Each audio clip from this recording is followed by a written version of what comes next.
งสวรรค์นั้นงามแท้แม่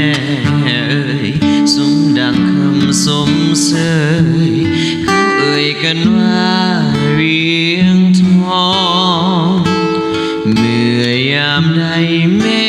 ฆไหลลอยละล่อง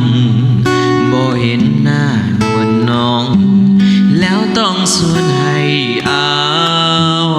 รณ์งามห้องสีเนื้อนาลีใด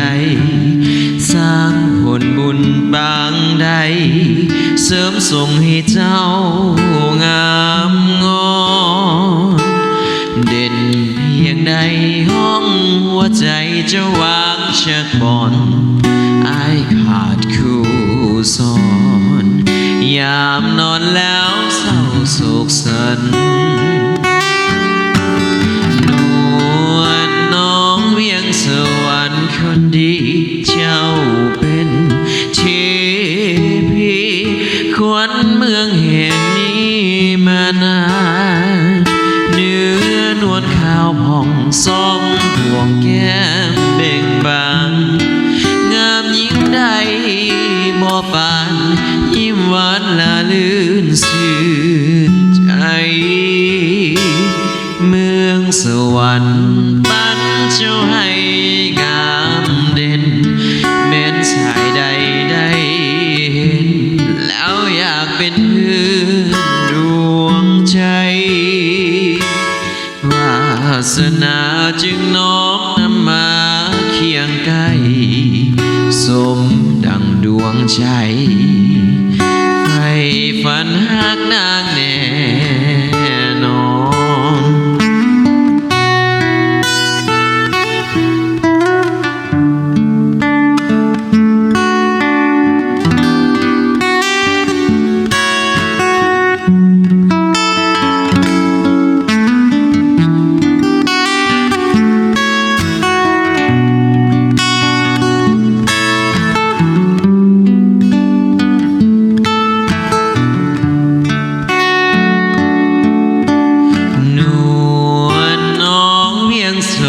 นคนดีเจ้าเป็นเชพีขวัญเมืองแห่งนี้มานานเนื้อนวลขาวผ่องสองดวงแก้มเบ่งบานงามยิ่งใดบ่ปานยิ้มหวานละลื่นชื่นใจเมืองสวรรค์นั้นบ้านเจ้างามเด่น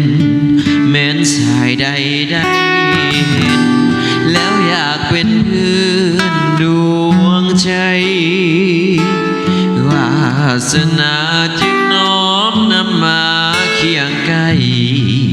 สมดังดวงใจ